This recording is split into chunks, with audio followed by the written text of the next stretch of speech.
Operation Chitradurga mission ಅಭಿಮಾನೋತ್ಸವ May 9ರಂದು ಕೋಟೆನಾಡು ಚಿತ್ರದುರ್ಗದಲ್ಲಿ ನಡೆಯಲಿರುವ BS ಯಡಿಯೂರಪ್ಪರವರ ಅಭಿಮಾನೋತ್ಸವದ ಯಶಸ್ವಿ ಆಯೋಜನೆಗೆ ಸಂಬಂಧಿಸಿದಂತೆ ಮಸ್ಕಿಯ ಪಕ್ಷದ ಕಾರ್ಯಾಲಯದ ಮುಂಭಾಗದಲ್ಲಿ ಇಂದು ಪೂರ್ವಭಾವಿ ಸಭೆ ಜರುಗಿತು. ಸಭೆಯಲ್ಲಿ ಸಮಾರಂಭದ ರೂಪರೇಷೆ, ನಿರ್ವಹಣೆ ಹಾಗೂ ಸಂಘಟನೆ ಬಲವರ್ಧನೆ ಕುರಿತು ಸವಿಸ್ತಾರ ಚರ್ಚೆ ನಡೆಯಿತು. ಈ ಸಂದರ್ಭದಲ್ಲಿ ವಿವಿಧ ಮೋರ್ಚಾ ಪದಾಧಿಕಾರಿಗಳು ಹಾಗೂ ಮಹಾಶಕ್ತಿ ಕೇಂದ್ರಗಳ ಅಧ್ಯಕ್ಷರು ಮತ್ತು ಪ್ರಧಾನ ಕಾರ್ಯದರ್ಶಿಗಳ ಪದಗ್ರಹಣ ಸಮಾರಂಭವೂ ನೆರವೇರಿತು.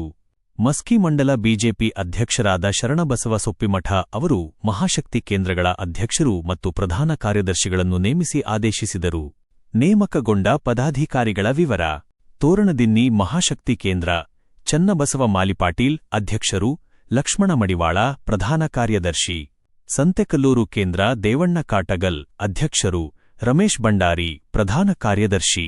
ಮೆದಿಕಿನಾಳ ಕೇಂದ್ರ ಅಮರೇಶ ಗುಂಡಳ್ಳಿ ಅಧ್ಯಕ್ಷರು, ಮೌನೇಶ ಪವಾರ್ ಪ್ರಧಾನ ಕಾರ್ಯದರ್ಶಿ.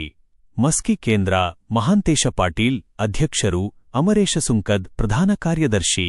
ಬಳಗಾನೂರು ಕೇಂದ್ರ ಸಂತೋಷ ಅಂಬ್ಲಿ ಅಧ್ಯಕ್ಷರು, ಶಿವಮೂರ್ತಿ ಸ್ವಾಮಿ ಪ್ರಧಾನ ಕಾರ್ಯದರ್ಶಿ. ಗುಡದೂರು ಕೇಂದ್ರ ಅಮರೇಶ ಹಸ್ಮಕಲ್ ಅಧ್ಯಕ್ಷರು, ರಾಘವೇಂದ್ರ ನಾಯಕ ಪ್ರಧಾನ ಕಾರ್ಯದರ್ಶಿ. ಇದೇ ವೇಳೆ ತಿಡಿಗೋಳ್, ಆದನಗೌಡ ಹತ್ತಿಗುಡ್ಡ, ತುರುವಿಹಾಳ ಸೇರಿದಂತೆ ಹಲವು ಕೇಂದ್ರಗಳಿಗೂ ಅಧ್ಯಕ್ಷರು ಮತ್ತು ಪ್ರಧಾನ ಕಾರ್ಯದರ್ಶಿಗಳನ್ನು ನೇಮಕ ಮಾಡಲಾಯಿತು. ಸಭೆಯನ್ನುದ್ದೇಶಿಸಿ ಮಾತನಾಡಿದ ಮಾಜಿ ಶಾಸಕ ಪ್ರತಾಪ್ಗೌಡ ಪಾಟೀಲ್ ಅವರು, ಪದಾಧಿಕಾರಿಗಳು ಬೂತ್ ಮಟ್ಟದಿಂದ ಸಂಘಟನೆ ಬಲಪಡಿಸಿ ಪಕ್ಷದ ಗೆಲುವಿಗೆ ಶ್ರಮಿಸಬೇಕು ಎಂದು ಕರೆ ನೀಡಿದರು. ಮಂಡಲ ಅಧ್ಯಕ್ಷ ಶರಣಬಸವ ಸೊಪ್ಪಿಮಠ ಅವರು ಮಾತನಾಡಿ, ಪ್ರತಿ ತಿಂಗಳು ಮಂಡಲ ಮತ್ತು ಶಕ್ತಿಕೇಂದ್ರ ಮಟ್ಟದಲ್ಲಿ ಸಭೆಗಳನ್ನು ನಡೆಸಿ ಸಂಘಟನೆಗೆ ಚೈತನ್ಯ ತುಂಬಬೇಕು.